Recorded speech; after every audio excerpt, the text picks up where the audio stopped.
नमस्कार आप सभी को।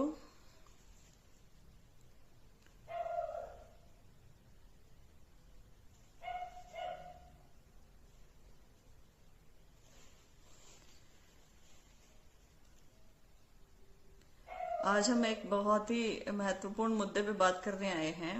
हमारे डिप्टी सीएम साहब ने कुछ स्टेटमेंट दी है और स्टेटमेंट में उन्होंने मीडिया पर्सन्स को कुछ करेक्ट किया है। मैं आउट ऑफ स्टेशन थी तो अभी घर पहुंची हूं। उनके बयान सुनकर मुझे बहुत बुरा लगा। तो मुझे लगा कि हमारे प्रदेश के डिप्टी सीएम साहब हैं, वो ऐसे गलत बयान देंगे तो ये ठीक नहीं ना, तो उनको करेक्ट करना बहुत जरूरी है।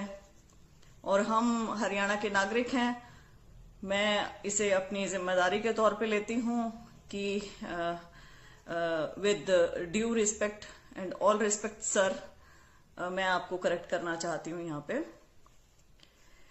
नमस्कार रानी राजेश जी, सुदेश कुमारी जी, देव भारद्वाज डीबीएस जी, सैंडी इंसा जी, रविकांत जी, टीजेट इंग्लिश के बारे में बात करेंगे, चरणजीत राय जी, चौधरी दिगंबर सिंह जी, सियाराम दिदवारी ग्रोवर जी, विजय लाठर जी, रोयल देव जी।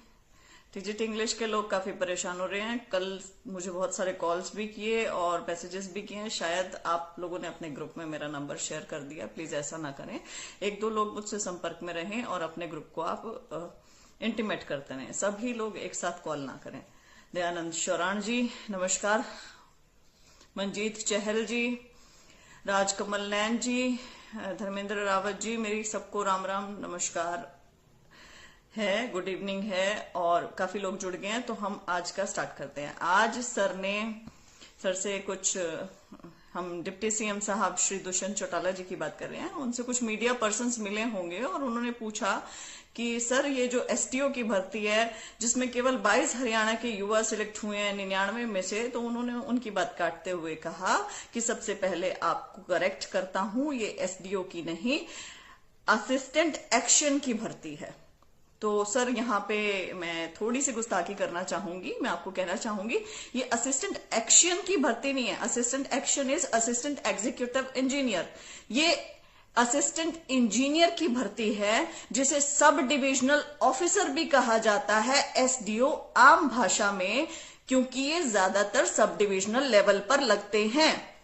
पहली बात। दूसरी बात, सर आपने स्वयं अपने 8 अक्टूबर 2019 के ट्वीट में इन्हीं assistant engineers that is a की भर्ती में इन्हें एसडीओ कहा था। तो कृपया करके आप स्वयं के भी बयान याद रखें। और आपने दूसरी चीज कही कि ये जो लोग दुष्प्रचार कर रहे हैं कि केवल 22 हरियाणा के युवा सिलेक्ट हुए हैं, उन्हें मैं बताना चाहता हूं कि 100 के करीब या उनसे ऊपर हरियाणा के युवा सिलेक्ट हुए हैं। तो sir my humble submission is कि हरियाणा के युवा 22 ही सिलेक्ट हुए हैं। जनरल कैटेगरी की हम बात कर रहे हैं, 90 पोस्ट थी, 9 वेटिंग, 99 मिलाकर 99 में से 22 ही सिलेक्ट हुए हैं हरियाणा के युवा। आप जो आंकड़ा जोड़ के बता रहे हैं वो रिजर्व्ड कैटेगरी का जोड़ के बता रहे हैं। तो सर ये भी मेरी एक हम्बल सबमिशन है आपको। मैं यहां आपको करेक्ट करना चाहूंगी कि बाहर के जो अभ्यर्थी हैं, हरियाणा से बाहर के नॉन डोमिसाइल कैंडिडेट्स, वो रिजर्व्ड कैटेगरी के अगेंस्ट कंपीट नहीं कर सकते हैं। सर कृपया आप भी कॉन्स्टिट्यूशन पढ़ लें, संविधान पढ़ लें। बहुत नॉर्मल सी जानकारी है। मैं आपको ये जानकारी इसलिए दे रही हूं ताकि आगे आप इस चीज को याद करें और अपनी पिछली स्टेटमेंट भी आप याद करें जब आप 2019 में ये मुद्दा उठा रहे थे कि केवल हरियाणा के 2 सिलेक्ट हुए हैं 80 में से, तो वो 80 आप खुद जनरल की पोस्ट बता रहे थे। आपने रिजर्व कैटेगरी की नहीं बताई थी। रिजर्व कैटेगरी के अगेंस्ट कंपीट कर ही नहीं सकता है कोई भी बाहर का युवा। ये कितना अंडरस्टूड और छोटा सा फैक्ट है। And I am really surprise sir कि आपने ये फैक्ट इग्नोर कर दिया या आपको पता नहीं है। तो आई एम वेरी ग्लैड कि मैंने आपको ये चीज बताई। तो सर हरियाणा के केवल 22 ही युवा चयनित हुए हैं 99 में से, क्योंकि ये जो बाकी 77 सिलेक्टेड हैं ये जनरल के अगेंस्ट ही कंपीट कर सकते थे, बाहर के युवा रिजर्व्ड कैटेगरी के अगेंस्ट नहीं कंपीट कर सकते थे। तो हम दुष्प्रचार नहीं कर रहे हैं, हम वही प्रचार कर रहे हैं जो आप सत्ता से बाहर रहते हुए आवाज उठा रहे थे, सेम आवाज हमने उठाई है। आज आपके बयान सत्ता में आने के बाद बदल गए हैं, आप लोग ही बचाना चाह रहे हो। जेजेपी आईटी सेल ने पूरा जोर लगा रखा है इस चीज को प्रूव करने में कि हम लोग गलत बोल रहे हैं, जबकि ऐसा नहीं है। इसके बाद सर मैं इसमें बताना चाहूंगी 154 टोटल सिलेक्शंस हैं रिजर्व्ड कैटेगरी में, हरियाणा के ही सिलेक्ट हुए हैं, जनरल में 99 में से 77 सिलेक्टेड हैं। इसके साथ मैं आपको हरियाणा की बेरोजगारी से अवगत करवाना चाहूंगी। हरियाणा में बेरोजगारी चरम सीमा पे पहुंच चुकी है। Central for monitoring Indian economy that is CMIE के आंकड़ों के अनुसार हम लगातार नंबर 1 पर बने हुए हैं और हमारे युवाओं को नौकरी नहीं मिल रही है। आलम ऐसा है कि पानीपत में अस्थायी चपड़ासी की नौकरी के लिए 14,000 आवेदक पहुंच गए, जिसमें MA, MTech, BTech ये सब लोग भी थे। अस्थाई चपड़ासी की नौकरी 13 पदों के लिए 14,000 समथिंग आवेदन। आप देख रहे हैं कि कितनी ज्यादा बेरोजगारी बढ़ गई है, कितने बुरे हाल हैं हरियाणा के। मुझे ये नहीं समझ में आ रहा कि सरकार को ये चीजें क्यों नहीं दिख रही है। आप लोग फेस सेविंग में लगे हुए हैं कि नहीं ऐसा नहीं है, अरे नहीं हो रहा है ऐसा कुछ भी, अरे ऐसा नहीं है, अरे इतने सिलेक्टेड हैं, अरे हमने इतनी नौकरियां दे दी हैं। Why are you not accepting this fact that Haryana का युवा तंग है, हरियाणा के युवा को नौकरी नहीं मिल रही है। हरियाणा का युवा या तो बर्खास्त किया जा रहा है अपनी नौकरी से, या फिर आप अपने जो पद आप रिक्रूटमेंट आप निकालते हैं वो आप अनटाइमली वापस ले रहे हैं। बीच में आपने पीजीटी संस्कृत को बीच में खींच लिया, 6 साल उनको तंग करके पूरा 2 साल ज्वाइनिंग के लिए वो लोग भटकते रहे, आपने उनकी भर्ती रद्द कर दी अकारण। आपने कारण भी नहीं बताना जरूरी समझा। आप जानते हैं आपने कारण क्यों नहीं बताया? मैं जानती हूं आपने कारण क्यों नहीं बताया। आपने कारण इसलिए नहीं बताया क्योंकि यदि आप कारण बता देंगे तो वो भर्ती कोर्ट में चैलेंज हो जाएगी। कोर्ट में चैलेंज होगी तो आप लोग हारेंगे, फॉर श्योर हारेंगे इसमें, क्योंकि भर्ती एडवर्टीजमेंट के हिसाब से हुई है। लेकिन यदि आप जीत भी गए इसमें तो टीजीटी इंग्लिश वाले बच जाएंगे, क्योंकि टीजीटी इंग्लिश और पीजीटी संस्कृत दोनों अपोजिट है। वो एडवर्टीजमेंट के अनुसार हुई है, अमेंडमेंट बीच में मानी नहीं गई। ये एडवर्टीजमेंट के अनुसार नहीं हुई, बीच में अमेंडमेंट मानी गई। लेकिन आप कारण नहीं बताएंगे, कारण बता दिया तो एक भर्ती बचेगी, चाहे कौन सी बचे। अब टीजीटी इंग्लिश की जो हवा उड़ी है उससे डर लगने लगा है, हो रही है दिक्कत। हर एक एग्जाम लीक की खबरें आ रही हैं बाहर, हर एक पेपर के साथ एग्जामिनेशन लीकेज गैंग्स एक्टिव हैं। अगले दिन अखबारों में खबरें आ जाती हैं, बुरे हाल हो रखे हैं, किसी की कहीं सुनवाई नहीं हो रही है। But you will be saving your face with each recruitment. You are not going to listen to anyone. आप किसी को नहीं सुन रहे हैं, आप किसी को नहीं देख रहे हैं। आपके दरवाजे पे आके बच्चे खड़े हो रहे हैं। कांग्रेस लगा देगी बीजेपी के ऊपर आरोप, बीजेपी लगा देगी कांग्रेस के ऊपर आरोप। हम अभ्यर्थी जाएं तो जाएं कहां, किसके पास जाएं? युवा क्यों मरे बेचारा, युवा कहां गया, किसके पास जाए, किसके पास जाके रोए? आप कह देते हो पिछली भर्तियों में ये भ्रष्टाचार हुआ, वो भ्रष्टाचार हुआ, तब ये होता था, तब घरों में लिस्टें बढ़ती थी, ऐसे होती थी, हमने कम से कम ये तो कर दिया। क्या कर दिया? अब कौन सी पारदर्शिता है? पारदर्शिता, पारदर्शिता, पारदर्शिता, किस चीज में पारदर्शिता है? कितने सारे एग्जामिनेशन आपके लीक हो गए हैं। कल भी मैं जब जी टीवी की डिबेट में बैठी हुई थी तब भी, और जनता टीवी की डिबेट में बैठी हुई थी तब भी, I felt really bad for. आप समझ ही नहीं रहे हैं, आप सिर्फ फेस सेविंग कर रहे हैं। आप समझ ही नहीं रहे हैं युवाओं का दुख, कि कितना ज्यादा दुखी है युवा, कहां जाके नौकरी करेगा। आपने कोई प्रोटेक्शन दे रखा है क्या हरियाणा के युवा को? आप बात करते हैं कि गेट के आधार पे भर्ती हुई है, सेंटर लेता है इसे, हरियाणा के बच्चों में काबिलियत नहीं है, अयोग्य हैं, इसलिए सिलेक्ट नहीं हुए। कमाल की बात है। आपने हरियाणा के बच्चे को केरल के बच्चे के बराबर कर रखा है, हरियाणा के बच्चे को आंध्रा के बच्चे के बराबर कर रखा है, हरियाणा के बच्चे को मध्य प्रदेश के बच्चे के बराबर कर रखा है। लेकिन आपको मैं एक बात बताऊं, हिमाचल के बच्चे के बराबर, राजस्थान के, पंजाब के, सबके बच्चों के पूरे देश के बच्चों के बराबर कर रखा है। लेकिन मैं महानता दिखाती हूं पंजाब की। पंजाब 10वीं में पंजाबी मांगता है और अपने बच्चे को सेव करता है। राजस्थान अपनी बड़ी पोस्ट में राजस्थान जीके का पेपर पूछता है और अपने बच्चे को सेव करता है। गुजरात गुजराती में पेपर पूछता है एक अलग से, अपने बच्चे को सेव करता है। हिमाचल प्रदेश, उत्तराखंड डोमिसाइल रिजर्वेशन करते हैं। 10वीं 12वीं में मांगते हैं कि यहां से तुमने अगर 10वीं 12वीं कर रखी है तो तुम्हें पेपर देने का अधिकार मिलेगा। केरला मलयालम पूछता है, तमिलनाडु तमिल पूछता है, कर्नाटका कन्नड़ पूछता है, महाराष्ट्र मराठी पूछता है, गोवा कोंकणी पूछता है, आपका ओडिशा ओडिसी पूछता है। हर जगह तो सब कुछ ये लोग अपने बच्चों को प्रोटेक्ट कर रहे हैं। आपने क्या किया? आप क्या पूछ रहे हैं? यहां तक कि बिहार ने भी अभी कंडीशन लगाई, कोई मेडिकल का एग्जामिनेशन था, उन्होंने भी लिखा कि 10वीं और 12वीं बिहार से की होगी तो ही हम तुम्हें लेंगे। डोमिसाइल रिजर्वेशन के बारे में मध्य प्रदेश भी अब चिंतित होने लगा है, बिहार भी होने लगा है। आप क्या कर रहे हैं? आपने तो हमारे बच्चों को ऐसे खुलेआम छोड़ दिया है। आप बात करते हैं एसडीओ भर्ती की।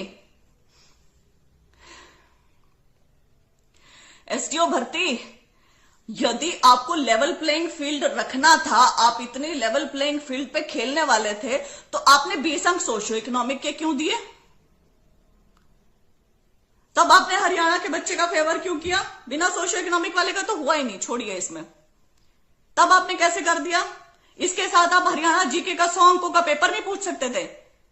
बिजली, इलेक्ट्रिसिटी, एई इलेक्ट्रिकल विभाग में लगे हैं ना, इलेक्ट्रिसिटी कौन सी लिस्ट में आता है? कॉन्करेंट लिस्ट में आता है। स्टेट भी उसके ऊपर बना सकता है अपने लॉज।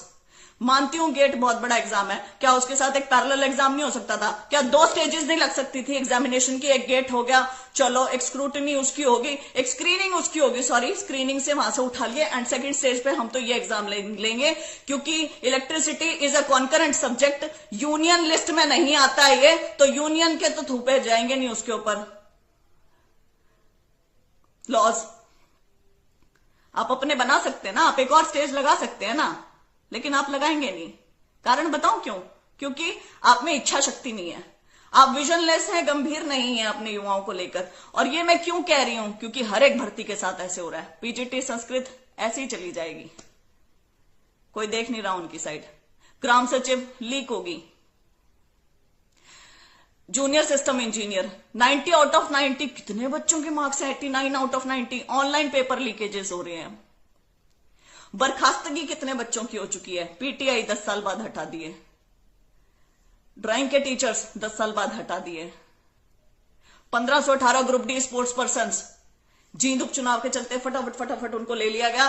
देन आपने पॉलिसी चेंज कर दी और वो हटा दिए। अब पीजीटी संस्कृत 523। गलती किसकी है?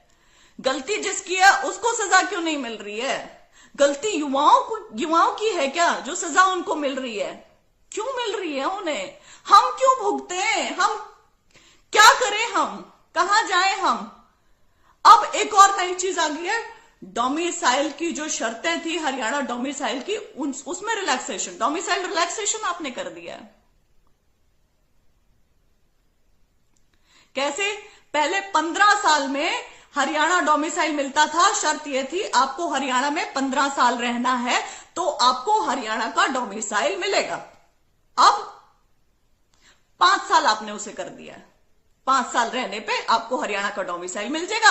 अब जो हरियाणा की रिजर्व कैटेगरी के बच्चे भी हैं ना, जो ये सोच के खुश हो रहे होंगे कि हमारे हित रिजर्व हो चुके हैं, चलो कोई बात नहीं, बिल्कुल खुश होने की जरूरत नहीं है, क्योंकि ये बहुत गंभीरता का विषय है। 5 साल में यदि डोमिसाइल मिलेगा तो आपकी जो रिजर्व सीट्स है ना, उनके ऊपर भी डाका पड़ेगा।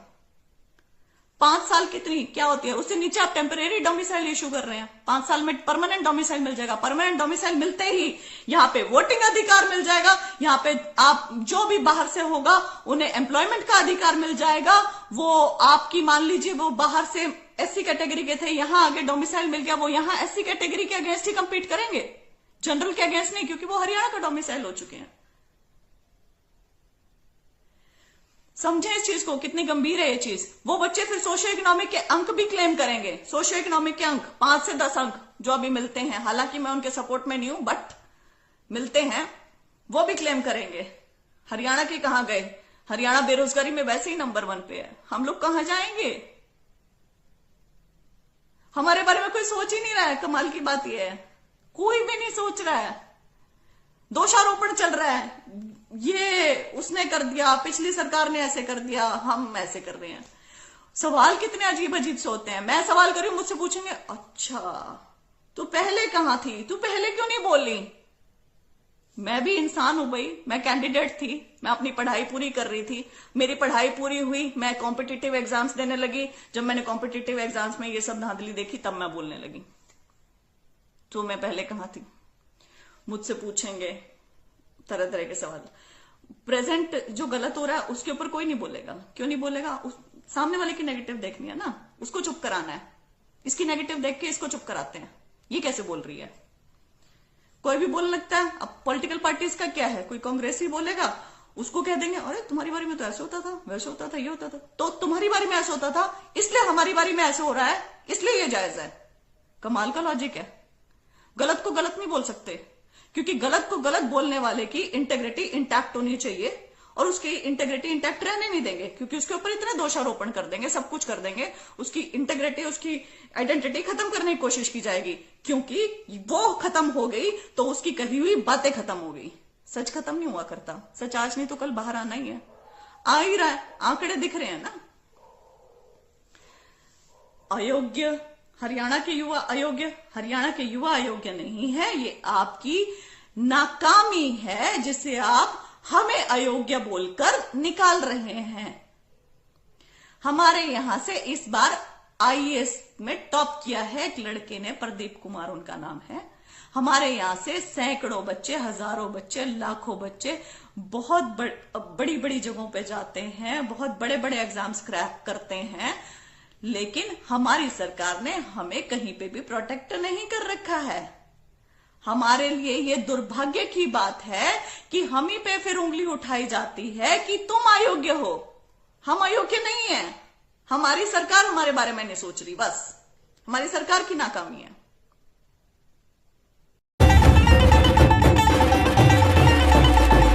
समय का पहिया घुमा के अब एक नई शुरुआत करिए, इस देश की सुनहरी धरती में नई जान भरिए।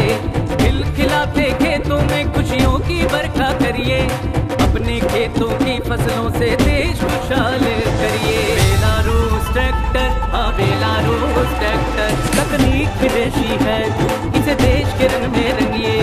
बेलारूस ट्रैक्टर का सब मिलके स्वागत करिए। बेलारूस ट्रैक्टर, तकनीक विदेशी, दिल देसी।